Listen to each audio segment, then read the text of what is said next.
우리 지난 주간 나눴던 말씀이 요한복음 4장 전도에 관한 말씀이었습니다. 특별히 북미 선교 2주간 기도하면서 전도에 관한 말씀을 나누고 있습니다. 오늘까지 전도에 대해서 말씀을 나누려고 합니다. 오늘 말씀은 이사야 52장입니다. Today Scripture, Isaiah 52, 7-10. 우리 이사야서 52장 7절에서 10절 말씀 천천히 함께 읽습니다. 시작. 좋은 소식을 전하며 평화를 공포하며 복된 좋은 소식을 가져오며 구원을 공포하며 시온을 향하여 이르기를 네 하나님이 통치하신다 하는 자의 산을 넘는 발이 어찌 그리 아름다운가. 네 파수꾼들의 소리로다. 그들이 소리를 높여 일제히 노래하니 이는 여호와께서 시온으로 돌아오실 때에 그들의 눈이 마주 보리로다. 너 예루살렘의 황폐한 곳들아, 기쁜 소리를 내어 함께 노래할지어다. 이는 여호와께서 그의 백성을 위로하셨고 예루살렘을 구속하셨습니다. 여호와께서 열방의 목전에서 그의 거룩한 팔을 나타내셨으므로 땅끝까지도 모두 우리 하나님의 구원을 보았도다. 아멘. 오늘 말씀의 제목은 7절에 나와 있는 말씀, 구원의 복된 소식, Good News of Salvation, 구원의 복된 소식이라고 정했습니다. 말씀드렸듯이 오늘 두 번째 전도 설교인데, 여러분 전도 설교가 은혜가 되십니까? 전도 설교를 들으면 가슴이 뛰십니까? 가슴은 안 뛰십니까? 은혜까지는 뛰는데 가슴은 전도 설교를 들으면 좀 전도에 대한 열정이 새로워지고 도전을 순간이라도 하게 되지요. 그렇지 않습니까? 전도를 해야 된다는 것은 하나님의 자녀는 누구든지 다 생각하고 있기 때문이죠. 그렇기 때문에 말씀을 들으면 들을수록 자꾸 주님의 음성이 기억이 나고, 또 바쁜 일상생활이지만 하얀 들판을 바라봐야 되겠다, 나가야 되겠다, 그러한 소원을 갖게 되는 것이 사실인 줄 믿습니다. 오늘 말씀에서는요, 구원의 복된 소식을 전하는 자의 발이 아름답다. 구원의 복된 소식을 전하는 자의 삶이 아름답다고 말씀하고 있습니다. 전도하는 인생이 아름다운 인생이라는 것이죠. 여러분, 이 땅의 모든 인생 중에서 아름답게 살고 싶지 않은 사람은 한 사람도 없을 것입니다. 저와 여러분이 오늘 말씀을 통해서 아름답게, 더욱 아름답게, 지금도 아름답지만 더욱 아름답게 살 수 있길 축원합니다. 사도 바울도요, 이 말씀을 인용해서 로마서 10장 15절에서 좋은 소식을 전하는 자의 발이 아름답다, 이렇게 선포하고 있습니다. 남자 여자 참 어린이부터 어른에 이르기까지 아름다운 삶을 다 열망합니다. 특히 여성들은 아름다워지고 싶은 마음이 더 강하죠. 그리고 실질적으로 여성들이 더 아름답습니다. 아름답습니다. 많은 사람들이 아름답게 보이기 위해서 하는 것이 첫째, 화장입니다. 화장, 그렇죠? 화장을 통해서 아름답게 보이고, 화장을 통해서 피부를 보호하게 됩니다. 저는요, 얼마 전까지만 해도 스킨도 안 발랐어요. 근데요, 언젠가부터 스킨을 바르지 않으면 얼굴이 땡겨가지고, 로션을 바르지 않으면 너무나 불편해요. 그래서 저도 기초 화장을 합니다. 화장을 아름답게 하는 것은 참 아름답지만, 과하게 하는 것은 거부감을 주기도 하지요.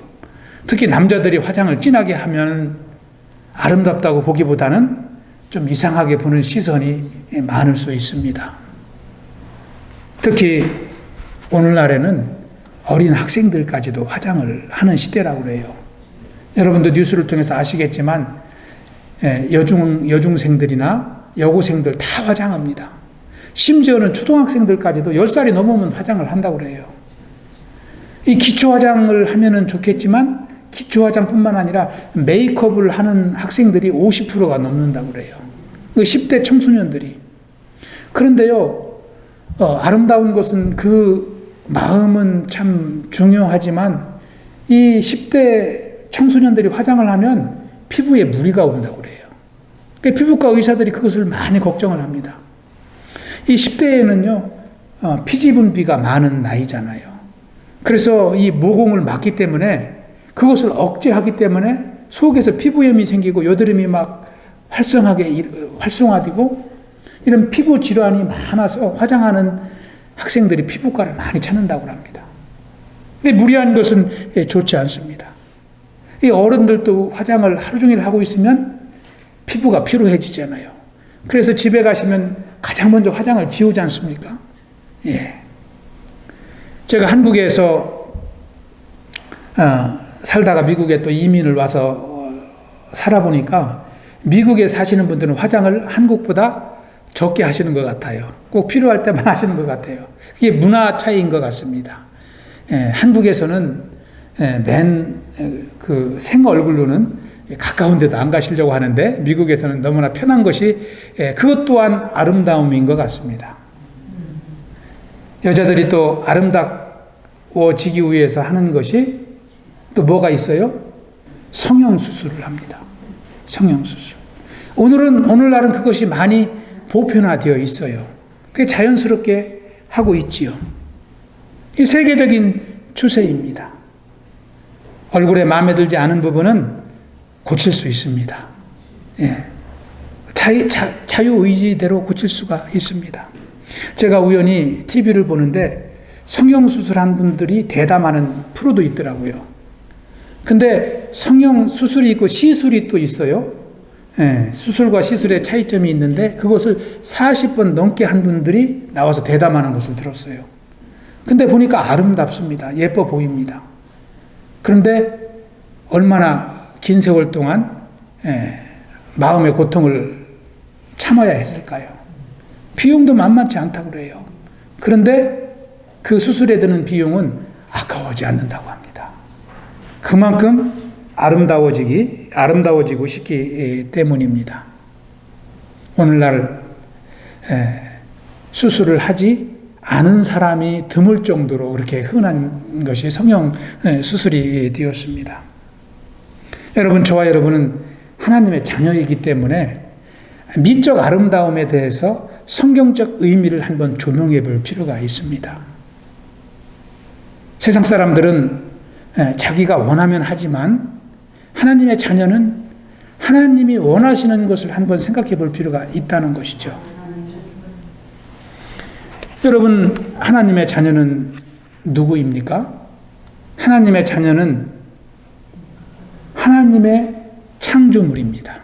그렇지 않습니까? 그것을 믿는 사람이 하나님의 자녀입니다. 그러면 우리의 모습은 하나님께서 만드신 작품이라는 거예요. 하나님의 은혜를 깨달은 뒤부터 우리는 하나님께 감사한 삶을 살아가지 않습니까? 그래서 내 모습 이대로 하나님께 감사하고 나를 쓰시는 하나님을 찬양하며 사는 것입니다. 여러분, 중증 장애자인 송명희 시인은 뭐라고 고백했어요? 나를 이렇게 만드신 하나님, 공평하신 하나님이라고 찬양합니다. 그것이 은혜 받은 자의 고백인 것입니다. 나를 하나님이 지으시고 나를 만드시고 기뻐하신 하나님을 생각한다면 우리가 한번 내 마음대로 내 모습을 바꾸는 것을 생각할 필요는 있다는 거예요. 이것이 신자들의 믿음이고 신자들의 마음인 것입니다. 실질적으로 성형에 대해서 한마디만 말씀을 더 드리면 이렇게 보편화되어 있지만 세계적인 추세이지만 다른 나라 사람들이 다 그렇게 하는 것은 아니에요. 한국이 가장 심해요. 10년 전부터요, 인구수당 성형자 수가 한국이 세계 1위예요. 각 나라에서도 한국으로 오는 것입니다. 여러분, 성경은 인생의 아름다움을 어떻게 기록하고 있습니까? 특별히 잠언 31장에 보시면 여러분 잘 아시는 말씀이지만 여인의 아름다움에 대해서 이렇게 말씀하고 있습니다. 우리 한번 읽어보겠습니다. 시작. 고운 것도 거짓되고 아름다운 것도 헛되나 오직 여호와를 경외하는 여자는 칭찬을 받을 것이라. 아멘. 아름다움의 기준이 잠언 말씀에는 하나님을 경외하는 데 있다는 것입니다. 믿음의 향기에서 나온다는 것을 말씀하고 있습니다. 베드로 사도도 아내들에게 이런 권면을 합니다. 베드로전서 3장 3절 4절에 보면은 세번역 성경에 이렇게 기록을 합니다. 여러분은 머리를 꾸미며 금붙이를 달거나 옷을 차려입거나 하여 거치장을 하지 말고 썩지 않는 온유하고 정숙한 마음으로 속사람을 단장하도록 하십시오. 그것이 하나님께서 보시기에 값진 것입니다. 아멘. 우리가 아름답게 피부를 관리하는 것 중요합니다. 그러나 속사람 관리는 하나님이 보시기에 더 큰 아름다움이라고 말씀하고 있습니다. 여인의 아름다움은 화장이나 장신구로 꾸민 외모에 있지 않다는 것입니다. 속사람에 있다는 것을 말씀하고 있습니다. 하나님의 자녀는 이 말씀에 귀 기울이며 살아가야 할 필요가 있는 것이죠. 여러분, 오늘 말씀은 아름다운 삶에 대해서 기록하고 있기 때문에 제가 서두에 아름다움에 대해서 말씀을 예화로 드렸습니다. 오늘 말씀에서 특별히 7절에 보시면 아름다운 발길을 소개하고 있는데 이 아름다운 발길이라는 것은 아름다운 삶이라고 할 수가 있습니다. 그 삶이 아름답다는 것입니다. 이사야 선지자는 이스라엘의 후손 남유다에서 활동했던 선지자입니다. 오늘 말씀은요, 바벨론의 멸망을 당해서 포로 생활하고 있는 이스라엘 백성들에게 주실 메시지를 예언적으로 하는 내용입니다. 이스라엘 백성들은 하나님께 불순종하고 우상을 숭배하며 살다가 하나님의 심판을 받게 됩니다. 바벨론에 의해서 멸망을 당하게 되고 다 포로로 끌려가서 70년을 살게 됩니다. 그 고난의 삶 가운데 처해 있는 이스라엘 백성들에게 전해진 기쁨의 소식이 바로 오늘 말씀입니다. 마치 포로 생활로 고생 중에 있는 이스라엘 백성들에 대한 해방 소식이 실제와 같이 아주 생생하게 기록이 되어 있습니다. 여러분, 이스라엘에게 전해진 복음이 어떤 복음일까요? 우리 7절 말씀 다시 한번 읽어보겠습니다. 7절 말씀 시작. 좋은 소식을 전하며 평화를 공포하며 복된 좋은 소식을 가져오며 구원을 공포하며 시온을 향하여 이르기를 네 하나님이 통치하신다 하는 자의 산을 넘는 발이 어찌 그리 아름다운가. 아멘. 여기에 보면은요, 단어들이 반복해서 나옵니다. 좋은 소식이 나오고 또 평화라는 단어가 나옵니다. 그리고 두 번째 줄에 보면은 복된 좋은 소식이라고 이렇게 다시 한번 부연하여 설명을 합니다. 그리고 세 번째 줄에 보면은 구원이라는 단어가 나옵니다. 이 좋은 소식이나 평화나 복된 좋은 소식이나 구원이나 이것은 다 같은 뜻입니다. 이스라엘 백성들을 해방한다는 기쁨의 소식인 것입니다. 가까이는 이스라엘 백성들의 해방 소식을 의미하는 것이고 궁극적으로는 그리스도께서 이 세상을 향하여 선포하실 복음을 의미합니다. 그것이 바로 굿뉴스인 것입니다. 여러분, 포로로 살고 있는 이스라엘에게 가장 필요한 것이 무엇일까요? 평화입니다. 그렇습니다. 평화입니다. 자유입니다. 그것보다 포로 생활하는 백성들에게 필요한 것은 없습니다. 이사야는 7절에서 뭐라고 선포합니까? 좋은 소식이다. 평화의 소식이요, 복된 좋은 소식이요, 구원의 소식이다. 이렇게 말합니다. 왜 포로 생활하는 이스라엘 백성들에게 좋은 소식이 될까요? 이제는 바벨론이 그들을 더 이상 통치하지 못하기 때문입니다. 이제는 하나님이 그들을 통치하시기 때문입니다. 여러분, 이 땅에 사는 백성 중에 평화롭게 사는 인생들은요, 다 하나님의 통치를 받는 인생입니다. 세상에 통치를 받는 인생도 아니고, 물질을 의지하는 인생도 아니고, 명예와 권력을 갖고 사는 사람도 아닙니다. 하나님께 순종하며 하나님의 말씀과 동행하는 인생인 줄 믿습니다. 로마서 14장 17절에서 사도 바울은 하나님의 나라는 먹는 것도 아니고 마시는 것도 아니고 성령 안에 있는 의와 평강과 희락이라 그랬습니다. 믿음의 백성들이 누리는 축복이 바로 이 평화인 줄 믿습니다. 이사야를 통해서 전해진 이 평화의 복음은 포로 생활하고 있는 그들에게 기쁨이 되었을 것입니다. 뿐만 아니라 죄 가운데 있는 오늘날 우리 인생 가운데에도 기쁨이 되는 줄 믿습니다. 모든 인생은 하나님의 통치를 받기 전 죄의 짐에 눌려 살기 때문입니다. 무거운 짐을 지고 가는 인생입니다. 피곤한 삶을 살아가는 것입니다. 여러분, 이 죄가 언제 우리에게 들어왔습니까?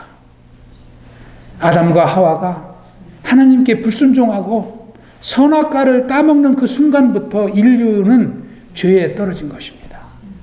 불순종의 죄로 인해서 고통하는 삶을 살게 된 것입니다. 평화가 깨진 것이죠. 그 평화를 누가 회복합니까? 하나님이 보내신 예수님이 회복해 주신 것입니다. 로마서 5장 12절은 이렇게 선포합니다. 우리 천천히 한번 읽어보겠습니다. 시작. 그러므로 한 사람으로 말미암아 죄가 세상에 들어오고 죄로 말미암아 사망이 들어왔나니 이와 같이 모든 사람이 죄를 지었으므로 사망이 모든 사람에게 이르렀느니라. 아멘. 아담의 불순종으로 인류는 타락한 것입니다. 그러나 예수 그리스도 한 사람의 순종으로 말미암아 생명이 임하고 평강이 임한 줄 믿습니다. 그래서 인간의 삶은 불행과 괴로움, 슬픔과 고통, 죽음까지도 피할 수밖에 없었지만 예수님을 통해서 생명을 회복하게 된 줄로 믿습니다. 여러분 8절을 보시기 바랍니다. 이보다 더 기쁜 소식이 없음을 이제 선포하고 있습니다. 네 파수꾼들의 소리로다. 그들이 소리를 높여 일제히 노래하니 이는 여호와께서 시온으로 돌아오실 때에 그들의 눈이 마주 보리로다. 아멘. 여러분 구원받는 순간보다 더 기쁜 때가 어디 있을까요? 기쁨이 임하고 소망이 임하기 때문입니다. 이보다 더 큰 기쁜 소식은 없습니다. 예수 그리스도만이 우리의 죄를 사하시고 생명을 주시는 줄 믿습니다. 평화를 주시는 줄 믿습니다. 누구나 예수님을 통해서 죄 사함을 받으면 평안의 삶을 살아가게 되는 것입니다. 여러분 우리가 지난 2주간 북미 선교를 위해서 기도했지 않습니까? 첫째 날 우리는 세 자매를 만났어요. 세 자매님을 봤습니다. 잃어버린 영혼들이었습니다. 여러분 로니와 엘리자베스 마키 자매님이 잃어버린 영혼들이었습니다. 바벨론 포로로 사는 이스라엘 백성들뿐만 아니라 이 자매들도 포로의 삶을 살아가는 자매였습니다. 죄의 노예로 살아가는 인생이었습니다. 소망이 없고 기쁨이 없고 삶에 평안이 없는 것은 똑같습니다. 장소와 시대만 다를 뿐이지 바벨론에서 포로 생활했던 이스라엘 백성들과 미국 이 잘 사는 나라에 살지만 소망 없이 연약하게 살아가는 인생과 다를 바가 뭐가 있겠습니까? 똑같은 것입니다. 그런데 이 자매님들이 어떻게 평화를 누리고 소망을 갖게 되었어요? 우리가 2주 동안 기도했던 북미 선교사님들을 통해서 예수님을 만난 거예요. 그래서 이 선교사님들의 사역이 중요한 것입니다. 흩어져서 복음을 전하는 일꾼들이 중요한 것입니다. 이들이 선교사님들이 전해주는 복음을 영접하고 예수님을 만나면서 심령에 평화가 임했어요. 절망하던 인생이, 고뇌하던 인생이, 내가 왜 살아야 되는가 고민하는 인생에게 기쁨이 임한다면 얼마나 그것이 축복입니까? 그 순간보다 더 아름다운 모습이 어디에 있습니까? 그것이 복음이 하는 역할입니다. 복음을 통해서 이루어지는 역사인 줄 믿습니다. 누구보다 자신을 사랑하는 예수님을 만나고부터 이 자매님들은 감격한 인생을 살게 된 것입니다. 저와 여러분도 마찬가지입니다. 주님을 만나고부터 우리는 감격했지 않습니까? 주님을 만나고부터 우리는 평화를 누리고 새롭게 살기 시작했지 않습니까? 남은 인생 우리는 이 복음을 전해야 됩니다. 아름다운 발길로 살아야 될 줄로 믿습니다. 우리 쿠부교회가 이제 전도설교는 오늘까지만 하지만 전도는 계속할 수 있길 축원합니다. 두 번째로 이스라엘에게 전해진 복음은 위로의 복음입니다. 위로의 복음. 포로 생활에는 위로가 없습니다. 예수님이 없는 인생은 위로가 없습니다. 안식이 없습니다. 70년간 포로로 살았던 이스라엘 백성들은 소망이 없었고 희망이 없었습니다. 기약이 없는 암담한 삶을 살았던 것입니다. 이 어둠 속에 살았던 이들에게 한 줄기 소망의 빛이 임한 것입니다. 할렐루야. 그것이 바로 위로의 복음이었습니다. 그들의 심령을 위로하고 그들의 삶을 위로하고 살아갈 소망을 준 것입니다. 여러분, 오늘날은 과학이 발달된 시대입니다. 그렇지만 문화문명은 발달하고 과학은 발달하고 삶은 부유해지지만 위로받지 못하는 영혼들은 아직도 가득합니다. 우리는 눈을 들어보면 그들을 쉽게 만날 수 있습니다. 안정을 찾지 못하고 불안하게 살아갑니다. 그래서 달나라가는 시대이지만 우상을 섬기지 않습니까? 자기도 알지 못하는 신을 섬기고 자기도 알지 못하는 점을 보고 살아갑니다. 그리고 그 점괘에다가 일련을 맡기고 자기의 운명을 맡겨버리는 인간이 얼마나 연약한 존재입니까? 이것이 현실 아닙니까? 얼마나 많은 우상들이 판치고 있고 이단이 판치지만 인생들은 그것을 분별하지 못합니다. 왜 그럴까요? 인생의 주인이 없기 때문입니다. 여러분, 이것은 심각한 문제입니다. 우리가 모든 세상의 것을 누리고 살지만 자기 인생의 주인이 누구인지 많은 영혼들이 모르고 살아가는 것입니다. 그래서 방황하는 것입니다. 이들을 누가 도울 수 있습니까? 이들에게 인생의 주인을 누가 전해줄 수 있습니까? 바로 여러분입니다. 우리 교회가 이 사역을 감당하는 것입니다. 예수님은 지금도 이 영혼들을 초청하십니다. 마태복음 11장 28절에 보면은 수고하고 무거운 짐진 자들아 다 내게로 오라. 내가 너희를 쉬게 하리라. 내가 너희를 위로하리라. 주님은 말씀하십니다. 우리는 이 주님의 음성을 들고 영혼들을 향하여 가야 될 것입니다. 누구든지 주님의 초청에 응답할 때 위로함을 얻을 수 있기 때문입니다. 주님을 그리스도로 영접할 때 죄의 짐이 벗겨지고 무거운 짐이 물러가고 심령의 기쁨과 위로와 평강이 찾아올 줄로 믿습니다. 여러분 모두 위로의 주님을 의지하며 사십니까? 주님 주시는 평안을 누리십니까? 그러면 그것을 바로 전하면 됩니다. 다른 거 전할 필요가 없습니다. 주님이 우리에게 주시는 평안과 위로를 나누는 것이 전도인 줄 믿습니다. 그것이 우리 쿠부교회에 맡겨주신 하나님의 사명이라고 확신합니다. 하나님은 복음이 내 심령 안에 머물러 있는 것을 원치 않으십니다. 열방으로, 세상으로 뻗어가는 것을 원하십니다. 그래서 복음이 전파되는 것을 원하시는 거예요. 그래서 전도자들을 세우시고 복음의 일꾼을 세우십니다. 여러분 10절을 보시기 바랍니다. 여호와께서 열방의 목전에서 그의 거룩한 팔을 나타내셨으므로 땅끝까지도 모두 우리 하나님의 구원을 보았도다. 이것이 하나님의 소망이요 우리를 향한 하나님의 뜻인 줄 믿습니다. 저와 여러분이 열방을 향하여 기도하고 생명의 열매 맺는 귀한 사역 가운데 쓰임 받을 수 있길 축원합니다. 제가 미국에 와서 살면서 살림이 많이 늘어났습니다. 한국에는 직장 생활을 했지만 미국에는 뭐 크게 월급 많이 주는 직장 생활을 해본 적은 없지만 살림은 많이 늘어났어요. 식구수대로 자동차도 늘어났고요. 한 가지 늘어난 것 중에 하나는 신발입니다. 여러분도 신발 많으시죠? 운동화. 저는 운동화만 해도 지금 몇 켤레인지 모릅니다. 죄송합니다만 제가 사치하는 것은 아닌데 뭐 애들이 하나씩 사주고 또 제가 필요할 때 하나 사고 이렇게 하다 보니까 떨어지지 않은 것을 버리지 않고 있다 보니까 신발장에 운동화가 10켤레도 넘는 것 같아요. 저기는 뭐 그냥 4개만 나왔는데 저거보다 몇 배 많습니다. 또 우리 큰애가 달라스로 이사 가면서 신발을 또 많이 주고 갔어요.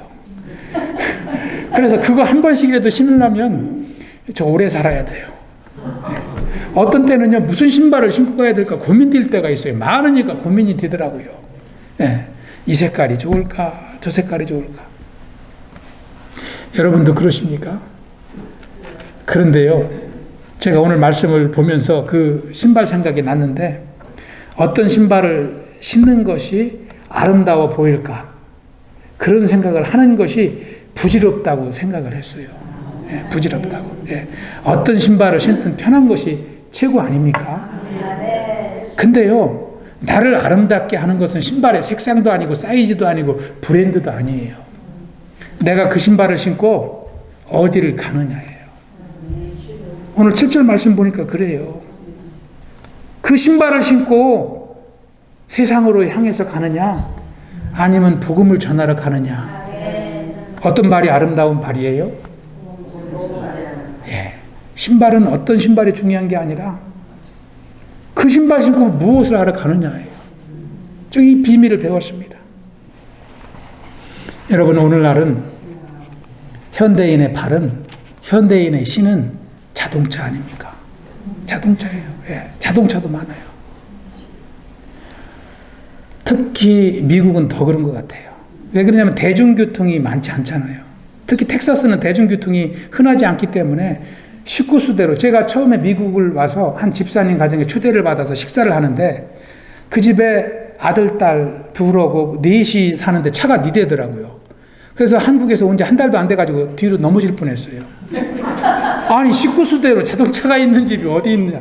집도 말이죠 엄청 커요. 막 지금 보면은 그런 사이즈였구나 예측이 되는데 그 당시에는 그 집이 왜 이렇게 커 보였는지 몰라요. 방도 막 5개나 되고 한국에서 보지 못한 집을 들어가 봤거든요.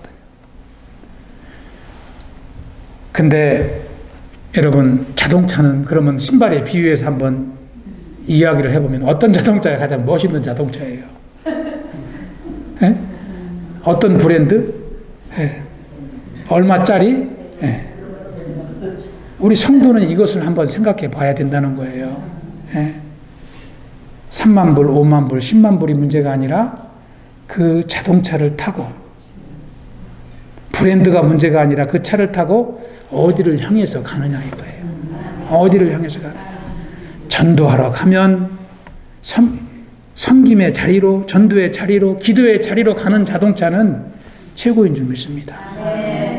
저는요 주중에 거의 날마다 교회에 오는데 교회에서 자주 보는 차가 있어요. 우리 성도님들 차 중에 다 우리 성도님들 차는 교회에 오지만 그 중에서도 자주 보는 차가 있어요. 낮에 와보면은 그 차가 있고 와가지고 막 예배를 준비하고 주방에서 일하고 있고 화단에서 일하고 있고 그런 차들을 많이 봐요. 귀해요. 그런데요, 그 차 보면 지 차보다 비싸지도 않더라고요.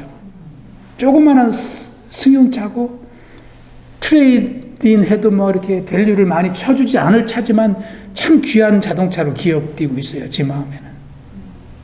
여러분, 성도가 아니면 누가 이런 마음을 갖겠어요? 성도가 아니면 누가 이렇게 세상을 보겠습니까? 하나님의 자녀의 특권인 줄 믿습니다. 여러분, 아름답게 살고 싶으십니까? 아름다운 발을 가지시기 바랍니다. 복음을 전하시기 바랍니다. 하나님이 우리 인생을 축복하시고 영광 받으실 줄로 믿습니다. 여러분, 우리가 지난 2주간 품고 기도했던 3천여 명의 남침예교 선교사님들은요, 중고차도 없어서 고생하는 분들이 많아요. 중고차도 없어요. 차가 없으면 전도하지도 못해요. 그런데 하나님은 그들의 삶을 아름답다고 하십니다. 그들에게 주실 상급이 많다고 하세요. 발이 아름답기 때문에 그렇습니다. 오늘 우리가 전도설교 말씀을 나누면서 우리가 다시 한번 기도하고 참 복음을 전하는 자로 쓰임받는 교회가 되길 축원합니다. 저와 여러분이 참 흩어져서 이 복음의 열정을 가지고 살아간다면 하나님은 우리를 통해서 이 영혼을 통해서 얼마나 많은 추수에 참 이제 추수를 거두게 하시고 생명을 이루실까요? 그것을 생각하면 우리의 삶이 참 아름답다는 것을 확신하게 되고 또 이제 이스라엘 백성들과 같이 감격하는 삶을 살아가게 될 줄로 믿습니다. 할렐루야. 우리 한번 해보겠습니다. 구원의 복된 소식을 전합시다. 구원의 복된 소식을 전합시다. 기도하겠습니다. 아버지 하나님 감사합니다. 오늘도 참 복된 주의를 허락하여 주시고 말씀을 통하여 하나님의 참 주신 사명을 기억하게 하시니 감사를 드립니다. 아버지 하나님, 참 이 세상에 귀한 삶이 많지만 특별히 복음을 전하는 삶으로 우리 인생을 인도하시고 또 이제 하나님께 쓰임받는 귀한 삶으로 축복하신 것을 인하여 감사를 드립니다. 아버지, 복음과 참 이제 동행하며 살게 하여 주시옵소서. 복음을 통하여 한 명을 구원하는 일 가운데 쓰임받게 하시고 참 하나님 주시는 축복의 삶이 되게 하여 주시옵소서. 우리 코브 믿음의 공동체를 축복하여 주시고 참 아름다운 삶을 통하여 영광 돌리는 귀한 교회로 세워 주시옵소서. 감사하오며 예수님 이름으로 기도하옵나이다. 아멘.